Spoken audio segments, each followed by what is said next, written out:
누가복음 14장 그 43절 보게 되면 지난 시간에 43절 했습니다. 그 다음에 48절 보게 되면 예수께서 무리에게 말씀하여 가라사대 너희가 강도를 잡는 것 같이 금과 몽치를 가지고 나를 잡으러 나왔느냐 라고 물으시죠. 그 인간은 예수님을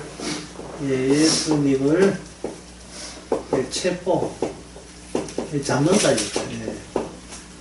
잡으려고 했다. 그런데 이 예수님은 잡히셨다. 잡혀준 거예요.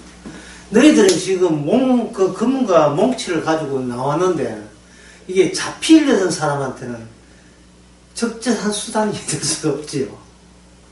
그냥 알아서 내가 잡혀줄게라는 그런 뜻이 있다는 것을 인간들은 몰랐던 거예요. 아마 반항할 거야, 저항할 거야. 우리가 잡힐 때 저항하듯이 아마 예수님도 저항할 거야 라고 생각한 겁니다. 인간이 예수님을 체포하려고 하는 것은 이거 어디서 나오냐 하면 자기가 만든 지침 때문에 그런 겁니다. 인간이 세우는 원칙 같은 게 있거든요.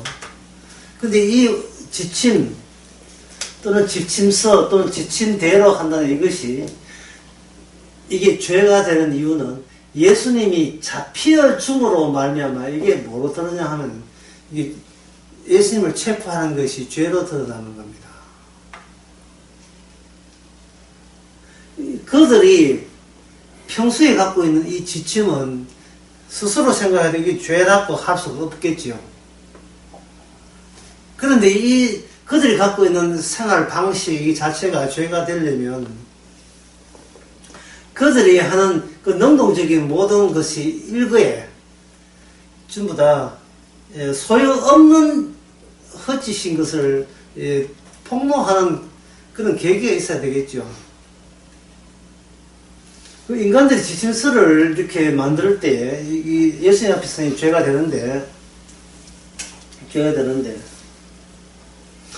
이게 죄란 줄 모르고 어떤 지침대로 자기의 원칙대로 삶의 원칙대로 패턴대로 살려고 할 때 이것은 결국 무엇을 드러내느냐 하면은 나 여기 있다 라는 점을 드러내기 위해서 지침서를 만드는 겁니다. 나 여기 있다.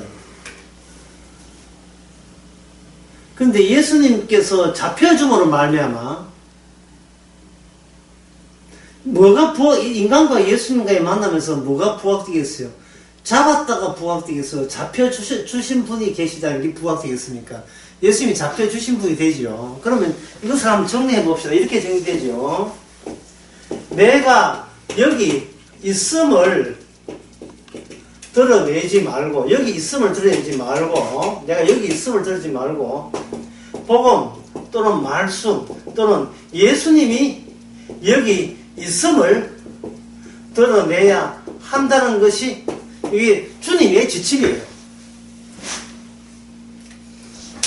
주님의 지침은 이런 게 어려운데 주님의 지침은 인간적으로서 먼저 뭔가 움직여줘야 돼요. 동작을 해줘야 돼요. 동작을 해놓고 그게 이거에 아니다고 해줘야 주님의 지침이 뜻이 그 현장에 드러나는 겁니다.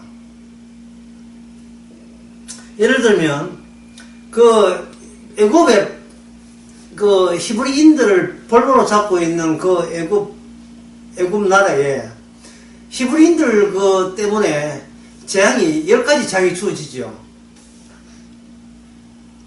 그때 그 바로의 마음이 10가지를 갈 때까지 바로는 계속 자기 지침이 있었던 거예요. 다시 말씀드립니다. 인간이 왜 자기 원칙이, 삶의 원칙, 지침이 왜 있습니까? 내가 여기 있다는 것을 강조하기 위해서 이런 게 강조하게 나타내기 위해서. 근데 방금 뭐라 했어요? 하나님의 뜻은 무엇입니까? 따로 주어지기를 원하는 거예요. 우리의 뜻은 이건데 하나님의 뜻은 무엇입니까? 자꾸 그렇게 생각하는 경향이 있는데 그게 아니고 인간 쪽에서 먼저 움직여줘야 돼요. 움직여주고, 그 재앙이 처음부터, 10가지 재앙이 처음부터 다 주어진 게 아니고, 첫 번째 재앙, 두 번째 재앙 할 때마다, 그 재앙은 하나님의 뜻이 좋습니다. 하나님의 재앙이 낼 때마다, 그 바로와의 마음은 어떻게 되어 있죠? 성경에 나온 표현대로 하면, 예? 강팍하죠. 강팍. 계속 강팍하죠. 또 하나 떨어지고 또 강파하고 또 하나 주어지고 강파하고. 그러면 마지막 10가지 재앙 때 주께서 등장하셨던 그 히브리인들의 집에 문 앞에 발랐던 어린 양의 그 피, 예, 어린 양의 피, 문설주에 발랐던 어린 양의 문지에 발랐던 어린 양의 피는 안에는 무엇이 포함되느냐 하면은 인간계. 예. 이 인간계가 뭐하다? 이 정도로 강박했다는 내용이 포함된 표현 방식이 어린 양의 피가 되는 겁니다. 십자가가 바로 그런 뜻이에요. 십자가 속에 뭐가 들어있냐 하면 인간은 아주 고집스럽게 강팍함. 강팍이나 다른 말을 하면 쉽게 하면 교만이고, 예, 자만이죠. 인간은 이렇게 자만하고 교만하다 라는 사실이 그 어린 양 안에, 피 안에 함유가 되어 있습니다. 그러니까 어린 양의 피를 바르지 않은 사람은 어떻게 돼요? 죽잖아요. 그 마지가 죽음 마땅하죠. 왜? 자만했으니까 죽음 마땅한 거예요. 이 금방 지니까, 예, 금방 지니까 죽음 마땅한 거예요. 오늘날 십자가 안 믿으면 죽음 마땅한 지옥 가는 이유를 이제서 아시겠죠? 장로님, 아시겠죠? 십자가 안 믿는 사람의 지옥 갈 때 이유를 아시겠죠? 예? 그 안에 십자가 안에 무슨 요소가 포함되어 있습니까? 인간계는 모두 강팍했음. 이 포함되는 거예요. 왜냐하면, 인간이 먼저 움직였고, 그것이, 그 다음에 그걸 대비해서 하나님 쪽에서 어떤 조치를 취하게 되면 그 둘이 만남에서 거기서 교만과 자만과 강팍이 드러나게 돼 있으면 뭔가 그 증거가 있어야 되잖아요. 이 강팍한 인간이기에 이거는 지옥 가도 멸망에도 마땅함라는 증거가, 영원한 증거가 바로 갈라디아 3장 1절은 십자가 눈앞에 보이는데 너희들의 강팍함이 뻔히 드러나는데 왜 딴소리냐 하는 그 증거로서 십자가를 증거되죠. 그래서 사도 바울이 사도행전 전한 것을 십자가는 무슨 용이냐 하면 이겁니다. 공격력이에요. 공격력. 십자가는 공격력입니다. 네 주제를 파악해라. 니는 너를 알라. 공격하는 거예요. 흔히 교회에서 말하는 구원용이 아니고, 예, 공격력입니다. 인간이 갖고 있는 지침은 그냥 지침으로 끝나는 것이 아니고 이 지침이 뭘 형성하느냐. 범주를 형성해요. 카테고리, 범위를 형성한다는 거예요. 그 범위. 그 범위에서 일자, 예, 유일자 또는 유일자, 최종적인 하나의 형이상학한 말이 너무 어렵죠. 그러면 최종적인 절대 신을, 예, 지침들이 피라미드처럼 쌓아 올라오게 되면 마지막에 최종적인 가치체제, 최고의 가치, 신이죠, 신. 인간들은 신입니다. 신이 있지요. 그걸 일자라 하는데, 절대자. 유일한 절대자. 그 유일한 절대자의 범위를, 그게 지침서에서 일자를 번역하면 인간의 모든 범위와 범주, 한계, 이것은 그들이 생각하는 신으로부터 확장된 거죠. 예, 위에서부터 점을 했다면 옆에, 예, 월남치마 펼치듯이 쫙 이렇게 펼치는 거예요. 이 범주에 대한 성경은 뭐다? 공격력이죠. 왜 이 범주 카테고리 지침을 제가 언급하느냐 하면은 인간의 모든 지침들은 단독 의미가 있는 것이 아니라 전부 다 연계되어 있습니다. 전부 다 서로 그 관계 지어져 있어요.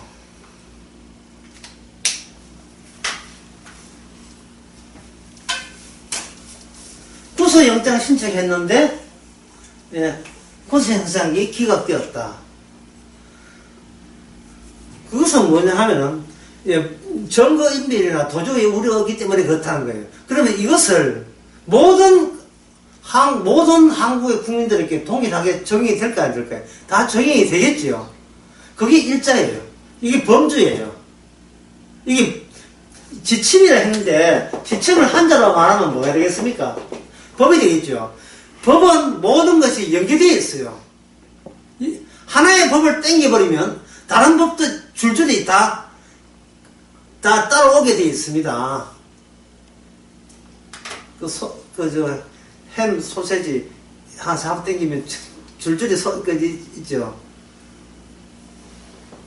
그 소세지 그처럼 이렇게 다 올라오고 있죠. 다 연결되어 있어요. 여기 법을 전공하신 분도 있지만 하나의 법이 하나로 단독으로 성립될 수가 없어요.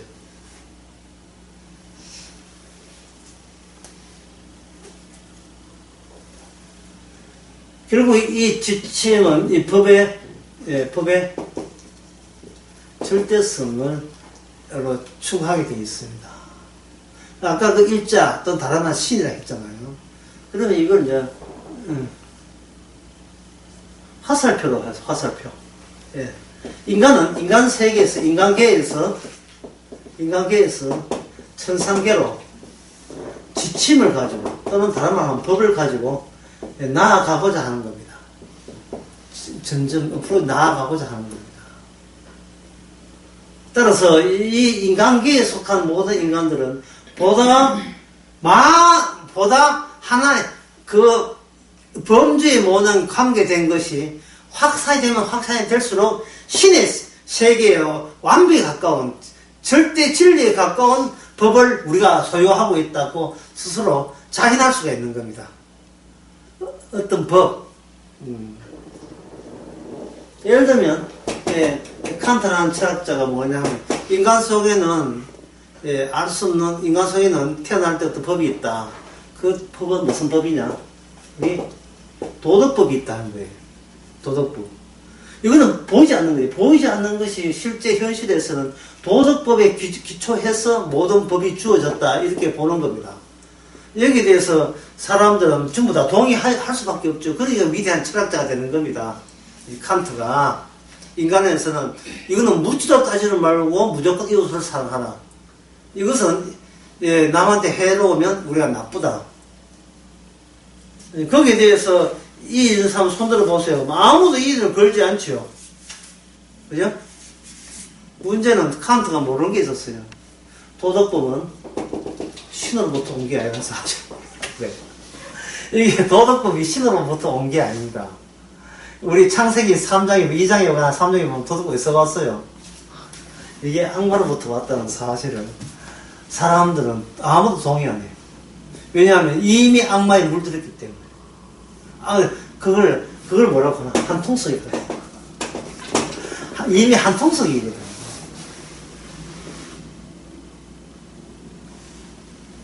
주님께서 인간 세계에 올 때, 인간 속에 그냥 정찰기 보내가지고 한번 훑고 지나갑니까? 인간 속에 아예 들어와 버렸어요. 주님 아예 들어와 버렸죠. 그러면 이건 뭐냐? 얽힌 관계를 할 수 있어요. 아까 그 강팍 다시 해봅시다. 강팍한 것과 주님의 조치가, 얽혀있죠. 얽혔다는 말은, 대치관계 있으면 둘이 어른거에다가 헤어지면 그만이에요. 담기에 우리가 붙잡아 하고 각자 집어 돌아오면 그게인데, 이게 얽혀버리면, 뺄려 하니까 이쪽이 딸려온다고 거예요. 이 얽힌 관계를 가지고 뭐라 하면, 이걸 부부 관계라는 연애하는 관계와 달라요. 부부 관계는 뭐냐면, 얽혀버린 거예요. 게다가 자식까지 나와보면, 이건 얽혀도 보통 얽힌 사이 아니에요. 우리들이 기분 나빠서 헤어지는 건 좋은데, 그럼 애들 마음에 상처받는 건 누가 책임질 거야? 이런 문제가 또 생겨버린단 말이죠.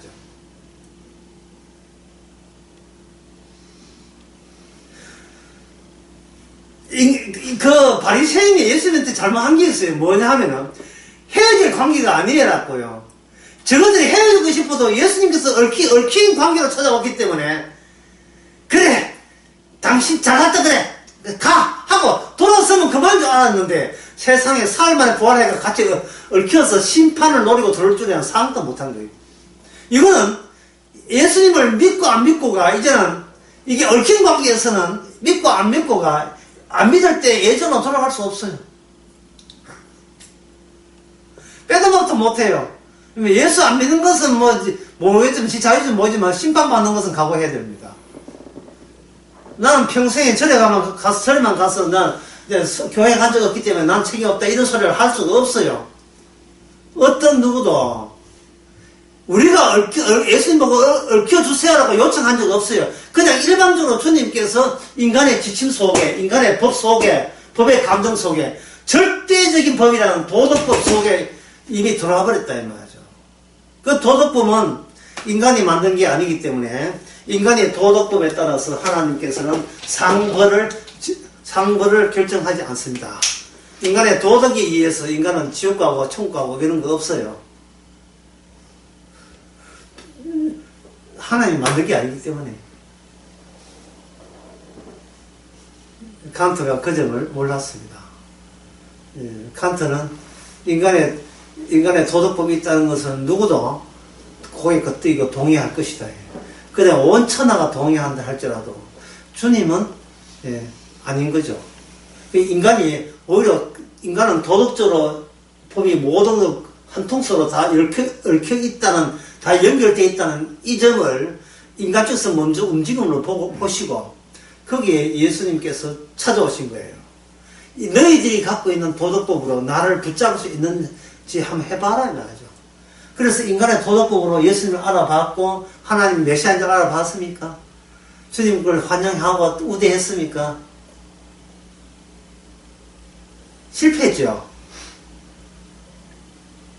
도덕법으로 예수님을 코앞에 두고도 못 알아봤죠.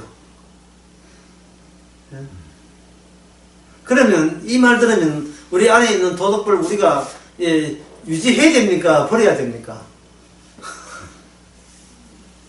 우리가 이 도덕법을 우리가 버리고 예수님 받아들이는 그 절차 수순에 들어가고 싶어도, 예수님이나 악마는 전부 영적 존재예요.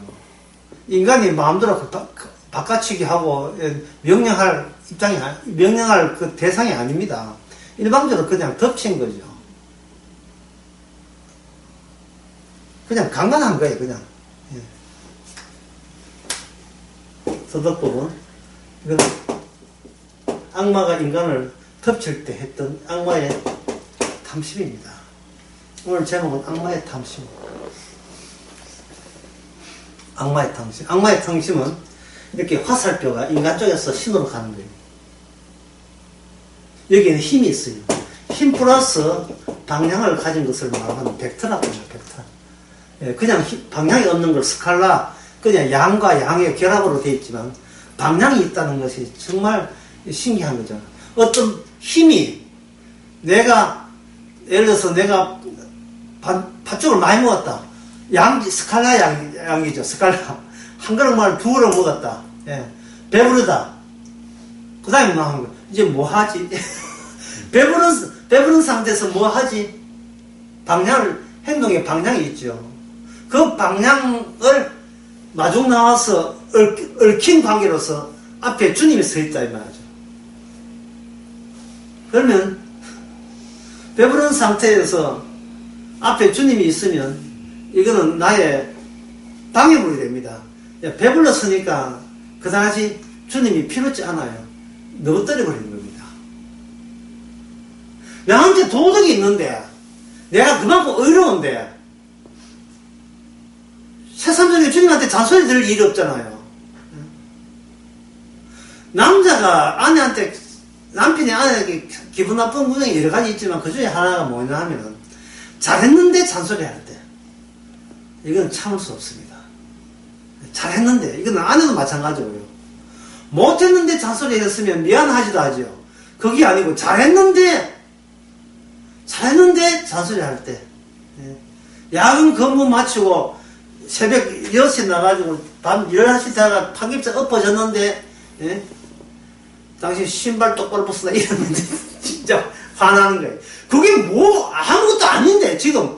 나는 쓰러질 판인데, 아무것도 아닌데, 신발 똑바로 해야, 이건 말이 안 되거든요. 이거는, 여자도 마찬가지예요.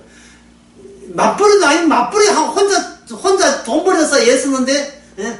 아들 밥은, 이래 나오면, 미치는 거야. 네가 아들 밥, 네가 해먹이라, 왜? 예? 내가 누구 사정을 알아서 하는 이야기가 아니고요. 네가 해먹여, 네가. 빨리 네가 알아서 해. 나 지금 힘든 건 눈에 안 보여? 이건 뭐냐면, 당당하다는 뜻이에요.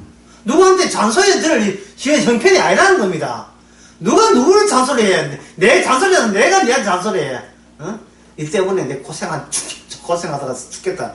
예? 이래가지고 쓰러 죽겠다. 예? 아파 죽겠다. 이렇게 할 것이, 이거 뭐, 고생도 집에 와서 놀면서 잔소리 하더니, 어디 뻔뻔스럽게 그런 걸 하나 해야 되겠죠. 이미 인간은 도덕법으로 이미 자기 정당성이 확 보장이 되어 있는 겁니다. 자기가 잘났어요. 그 악마가 그렇게 인간을 그렇게 만든 거예요. 도대체 얼마나 잘난가 보자 해고 주님께서 일방적으로 인간 세계 속에 들어와가 얽혀버린 겁니다. 대충 잔소리만 하고 끝나는 게 아니에요. 공격을 한 겁니다. 얽혀버렸죠.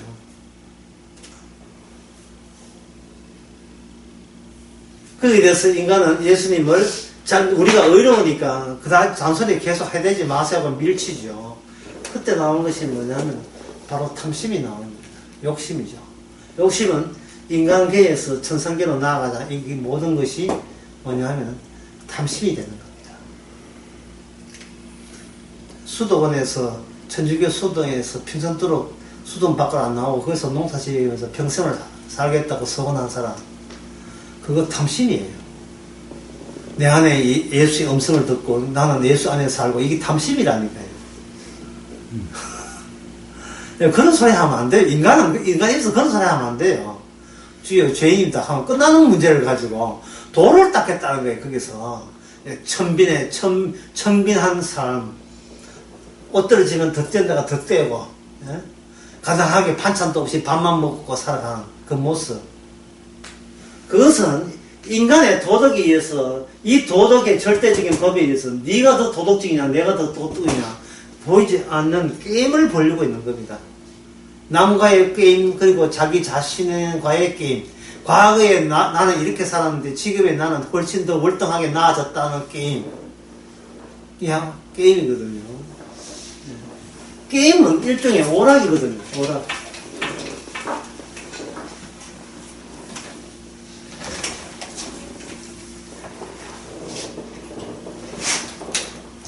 예, 오락입니다. 예. 오락이냐 아니냐를 어떻게 아느냐. 오락 생활을 평생 동안 하게 되면 다음 같은 그 질문을, 스스로 한 질문을 계속 하게 돼요. 맞는 거 말이에요. What's I do? 나 어떻게 해? 예. 이 노래 보면 안 되는데.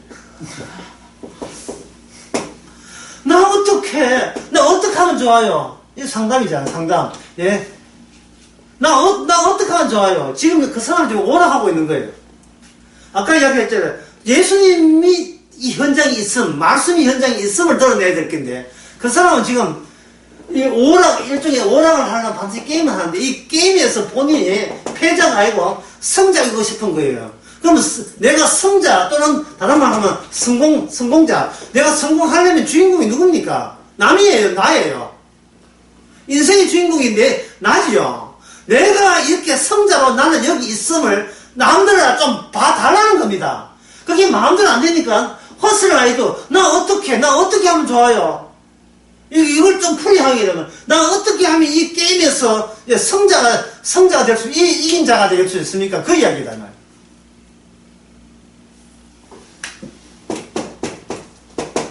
기도도 이 마찬가지야. 기도할 때 다들 기도 안 하고 있으니까 막 누구 물을 사는.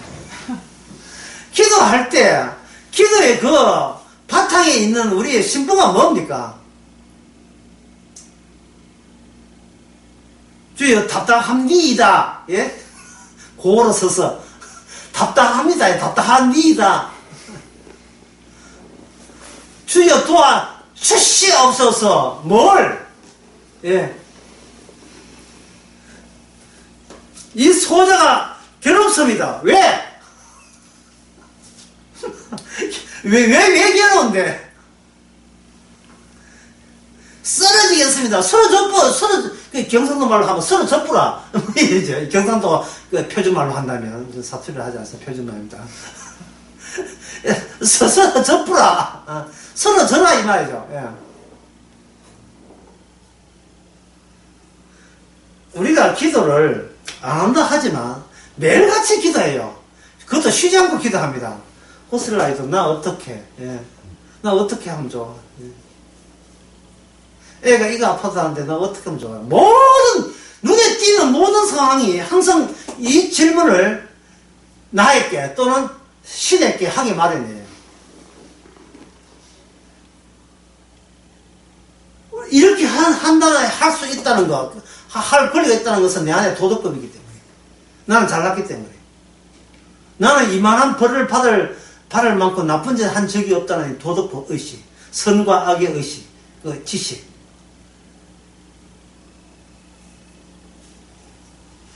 예수님께서는 이러한 도덕법 속에 이런 게임 오락판에 뛰어들었죠. 그 제가 오락에 해가지고 십시풀이 뭐 시간 남아 한 오락이 아니고 전 인생 자체가 게임이고 오락입니다. 예, 자기 인생을 게임과 오락하지 않는 인간은 아무도 없어. 자, 퍼스라이드. 나 어떻게, 반대말은 뭘까요? 이 반대말. 나 어떻게 하면 좋아요? 이게 무릎이잖아요. 나 어떻게 하고 답답해서 하는 거죠. 반대말은 뭐냐면, 주여. 이것도 마찬가지입니다. 이게 웬 은혜입니까? 왜 은혜가 어려우면 그냥 선물, 이게 웬 선물입니까? 이거 안 주셔도 되는데 왜 이렇게 선물 주시죠? 이게 이 오락을 깨는 거예요. 그렇다면 이 은혜의 선물을 받았다는 말은 주인공이 나란 말입니까? 아니면 주인공이 따로 계시다는 뜻이죠? 주님이 주님은 주님이 여기 있음을 드러내기 위해서 피조물 우리를 활용해 주시잖아요. 그런데 도덕법으로 무장된 인간은 주님 앞에 다 비켜라. 내가 이런 존재임을 나는 평생 드러내는 걸로 내 인생 게임에서 나는 보람을 얻겠다는 겁니다. 이게 좀 미진하게 되면, 나 이게 젊을 때는 이렇게 하다가 또 미진하시면 결혼해가 자식 놓고 또 이걸 해요. 자식 놓고. 나는 이미 이제 물 건너갔지만, 내 자식은 내가 못한 한을 이룰 것이다. 우리 단이는 뭔가 기대에 부응할 거야. 요새 부응 잘하고 있습니까? 부응하는 거지, 부응. 내 자식은, 뭔가, 내가 미전한 내 성공자가 되는 걸 메꿀 것이다, 라고 생각하는 거예요. 자기가, 부모가 벌린 그 게임판을 누구한테 대를 물려줍니까? 너도 나처럼 이 게임판을 해라, 하고 물려주는 거예요. 마치 부모가 인생 퍼즐을 하는데 인생 퍼즐이 안 맞아요. 안 맞으니까 그 인생 퍼즐을 그대로 자식한테 또 갖다 받기는 이 50줄 퍼즐인지 250줄 퍼즐인지 모르지만 그 조각을 네가 맞춰봐라는 거예요. 자식 보고 네가 맞춰봐라.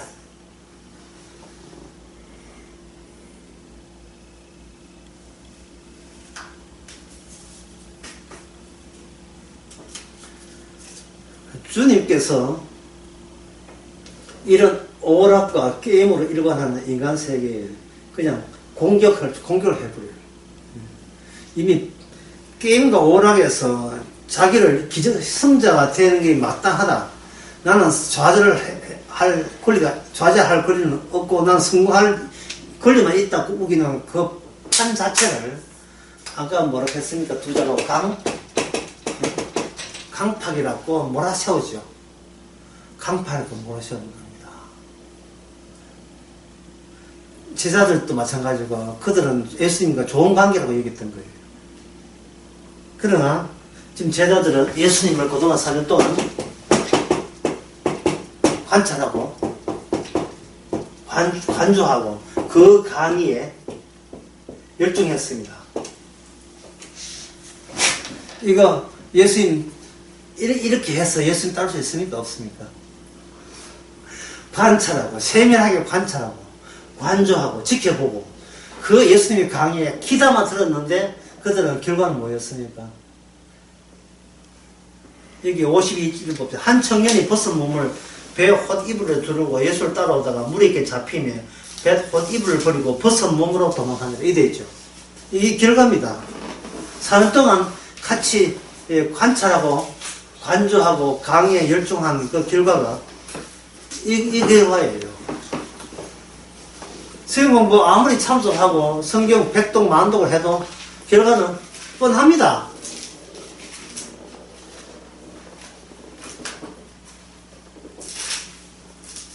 자기 마음 안에 자기 마음이 비어있는 게 아니고 꽉 차있는 게 이 도덕률로 꽉 차있는 거예요. 도덕률로.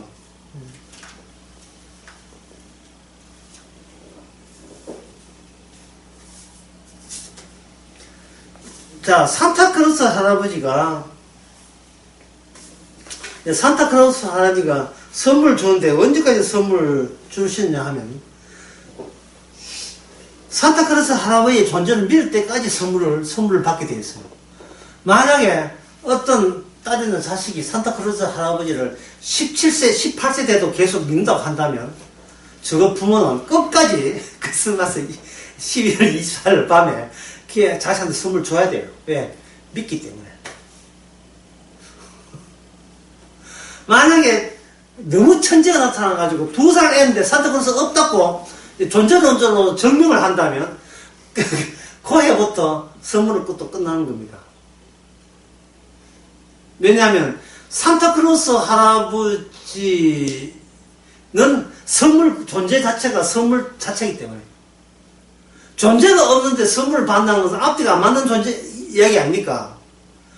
자, 선물을 받는 근거가 뭐냐면 산타크로스 존재를 인정해주는 조건 하에 선물을 받게 되어 있다고요. 선물이 없는 이상은 받을 이유가 없지 않습니까?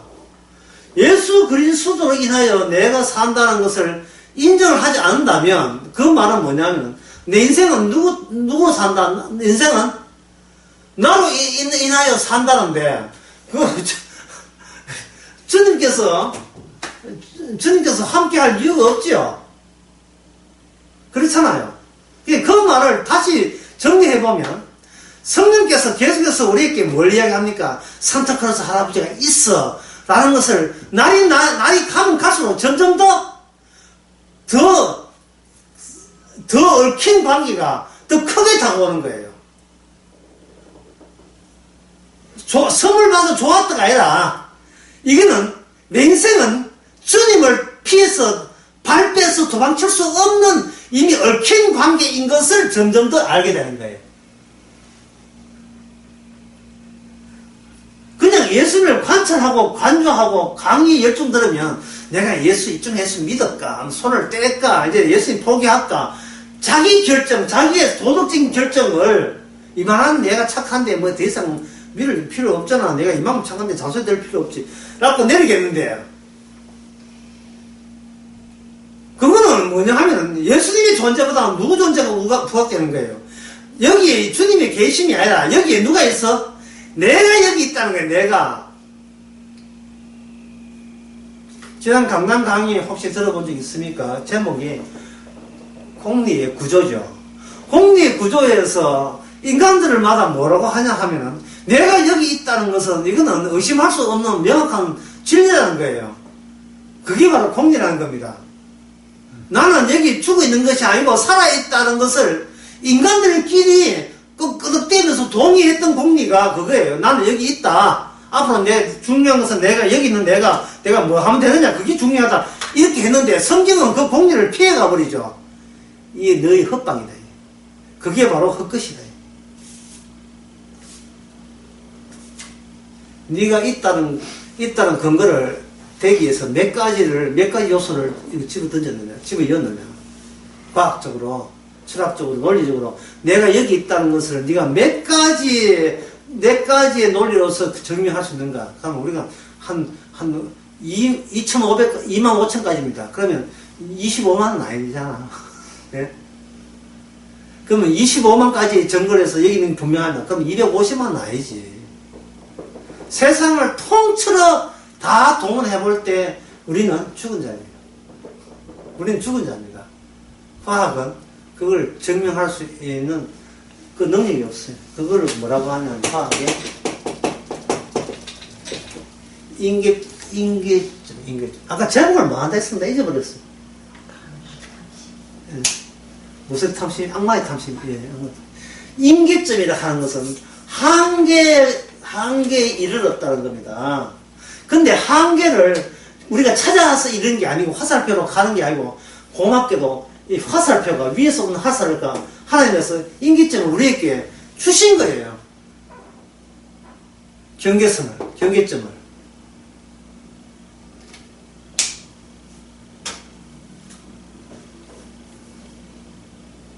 선악을 아는 것은요, 이게 누가 알아야 되냐 하면, 하나님이 아시면 돼요. 우리는 몰라도 되는 거예요.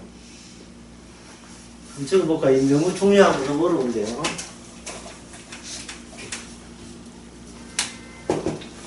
선악을 아는 지식은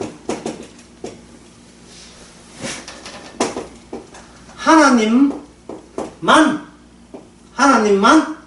온리 하나님이에요. 아시아하고 우리 인간은 몰라야 한다. 이게 주의 뜻입니다. 이게 주의 뜻이에요. 쉬운 예로서 고급 장갑 있잖아요. 고급 장갑. 흐름한 장갑 말고 고급 장갑에 있어서 오른손에 낄 장갑 따로 있고 왼손에 낄 장갑 따로 있죠. 그걸 혹시 바꾸어 끼서 본 적이 있습니까? 억지는 들어가는데 오래 끼면 안 맞잖아요. 그렇죠? 악마가 이걸 교차를 시켜버렸어요. 하나님이 알아야 될 것을 인간 속에 집어넣어 본 거예요. 그러니까 손에 그 장갑이 맞을 턱이 없죠. 그럼 하나님 나라에서 원하는 백성은 뭐냐면 제 손에 제 장갑이 낀 사람만 천국에 올라 보내는 것은 그건 너무나 자연스럽고 당연한 조치인 겁니다. 이 장갑 하나 좀 나눠주고 함께 봐야 되는데 이게 어디서 안 돼요 이게. 예, 딱 맞아야 되는데 안 맞고 이게 무슨 잘못되는 거예요. 그런 장갑 말고 고급 장갑. 예.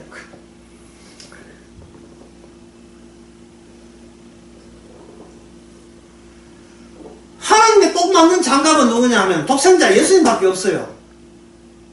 그리고 예수님 오셔가지고 인간 속에서 아까 얽힌 듯이 끼어들었죠. 얽힌 듯이 얽혀 끼어들었죠. 그래서 예수님의 모든 말씀은요, 오늘 강의 제일 중요한 부분입니다. 예수님의 모든 말씀은 무죄가 아니고 유죄가 되도록 말씀하세요. 모든 말씀이, 행동과 모든 말씀이 유죄가 되도록, 죄가 있도록, 그렇게 죄가 있도록.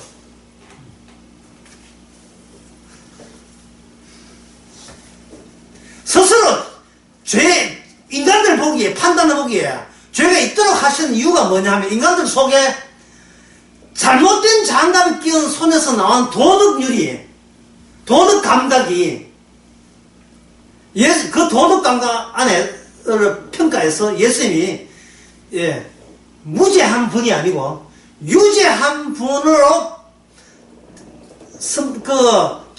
정리되어서 결론 지어져서 그 유죄함을 통해서 시작을 해서 인간 모든 전체를 유죄한 걸로 그렇게 지옥 가도 할 말이 없는 존재로 확산시키기 위해서 주님께서 그렇게 분란을 일으키신 겁니다. 그게 조치를 하신 거예요.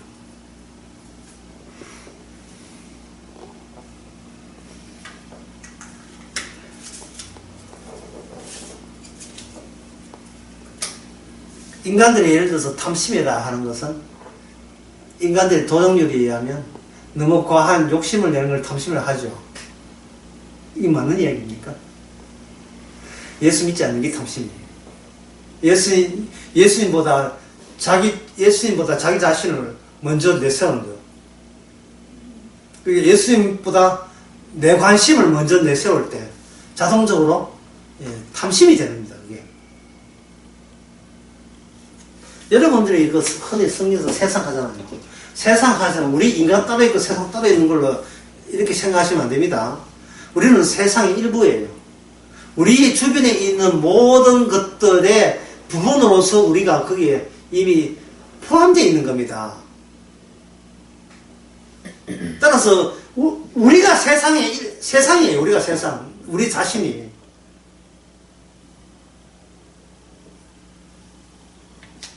그 세상에서 우리는 아무 부담 없이 뭔가 막혔다는 게 없을 정도로 그냥 잘 먹고 잘 살잖아요. 쉽게 말해서 세상 사람들과 우리 인간이 서슴없이 대화가 잘 통한다 이 말이죠. 서로 다툴 때도 있지만 근본적인 개념 자체에서는 서로 모순되는 게 없지 않습니까? 그죠? 개념 자체에 대해서.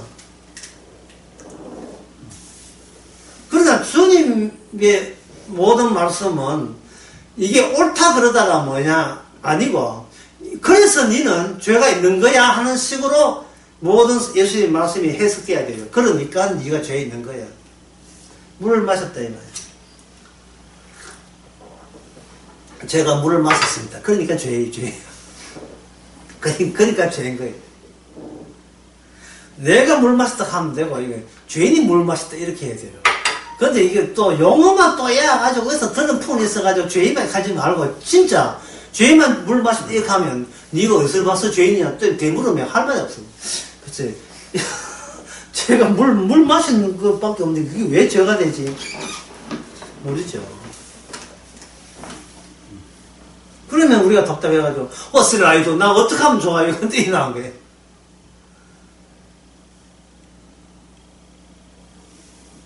아까 얽혀있다는 것을 다시 한번 생각해보세요. 자, 출애굽기 누가 20장 11절 한번 읽어보세요. 출애굽기 20장 11절.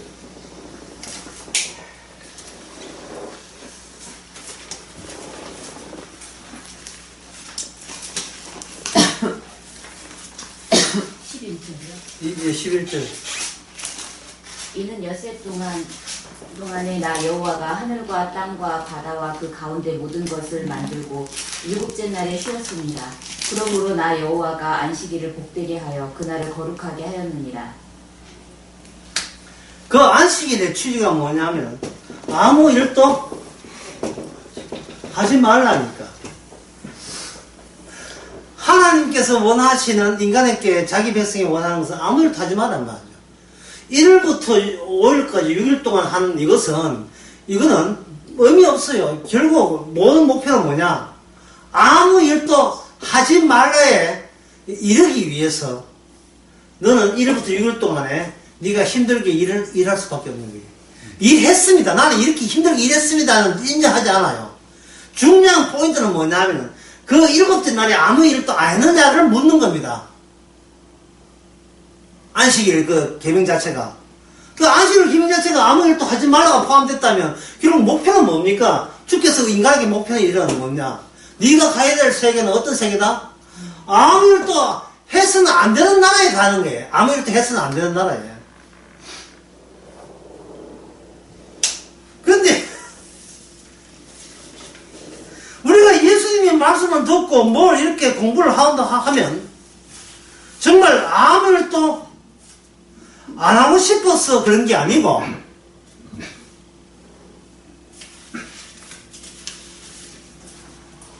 아무 일도 안 해도 되는 세계가 좋아서가 아니라 나는 아무 일도 안 해도 괜찮아. 정당해. 지금 이걸 목표로 인간은 살아가게 돼요. 예.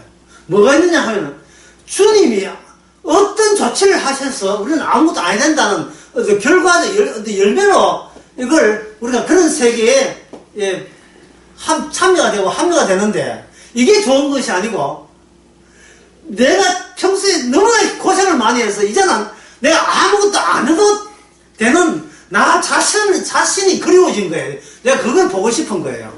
아무것도 안 해도. 현재 우리 인간은 아무것도 안 하고 있습니다. 왜냐하면 아무것도 안 하면서도 죽어가고 있죠.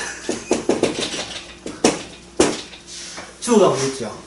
예, 예를 들어서 아까도 얘기했지만 진도에 하루에 2,000명석 관광객들 와서 하잖아요. 그게 다 누구 덕이라 합니까? 이 세상에서 송가인 덕이라 합니까? 그럼 송가인이 지금 아무것도 안 하고 있죠. 그게 아이고 괜히 바쁘잖아요. 예. 그러나 송가인이 아무것도 하나하나 관계없이 송가인은 죽어가고 있다는 말은 죽었다 이 말이에요. 그 안에 어떤 주님이 얽힌 게 있는데 이미 그건 죽어 있는 존재예요. 그 유명한 가수가 죽어 있다 이 말이에요. 그러면 송가인 노래 부르면서 장송곡을 자기 죽음을 노래해야 되는데 절대 그렇지 않죠. 예? 대동강가 노래 부르고 예. 용두산 맨날 용두산 노래 부를 때 그게 죽어가는 모습입니까? 예? 본인 스스로 생활을 팬들이 보기에 아니죠. 그러니까 가리고 있는 거예요. 모든 인간 주께서 일방적으로 얽혔는데 가리고 있다. 그 가린 것을 제가 아까 분명했습니다. 그걸 가지고 뭐라 했습니까? 강파 또는 탐심, 교만, 자만, 탐심, 예. 탐심이 되는 겁니다. 50절 봅시다. 제자들이 다 예수를 버리고, 그 다음에 뭡니까? 제자들이 다 예수를 버리고 도망하니라. 예, 제자들이 평소에 마음가짐이 여차하면 도망가야지 그런 마음이 없었습니까? 그런 마음을 가진 게 아니에요.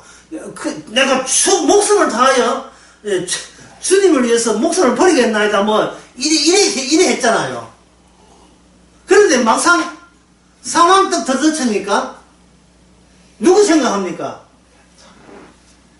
자기 살 생각만 하죠. 왜냐하면 그 현장에 주님이 나타나 있는 현장을 보지 않고 내가 여전히 나는 살아있음을 증명하고 싶은 그러한 마음가짐이 항상 우선되어 있기 때문에 평소에 주님은 그게 본인이 살아있다는 것을 본인이 죄라고 여기 본 적이 없다 이 말이에요. 내가 살라고 도망치는 이것이 죄라는 생각을 해본 적이 없어요. 없었는데 주님께서 일을 일으키니까 우리는 주님과 함께 할 수 없는 존재인 것이 발각이 된 거예요. 이 제도를 감사해야 됩니다. 정말 고마워요. 이 세상에 누가 내 본색을 드러내 줄까요? 이 세상에.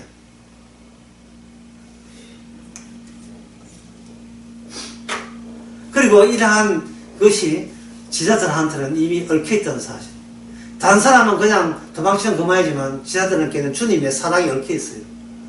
도망쳐라.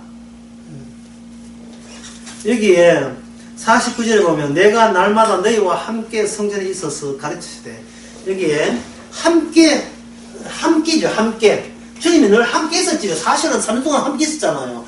누가 봐도 누가 관찰하고 누가 관조하고 누가 거기에 예수님의 강의를 들은 사람이 한둘이 아니잖아요.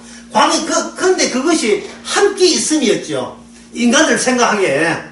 그래 주님도 거의 함께 있었던 거예요. 함께 있으면서 강의하시고 병 고치시고 했잖아요. 분명히 하나가 됐다고 생각했는데 그 뒤에 무슨 말씀이냐 하면은 너희가 나를 잡지 아니하였도다. 그러나 성령을 이루려 함이라. 거기에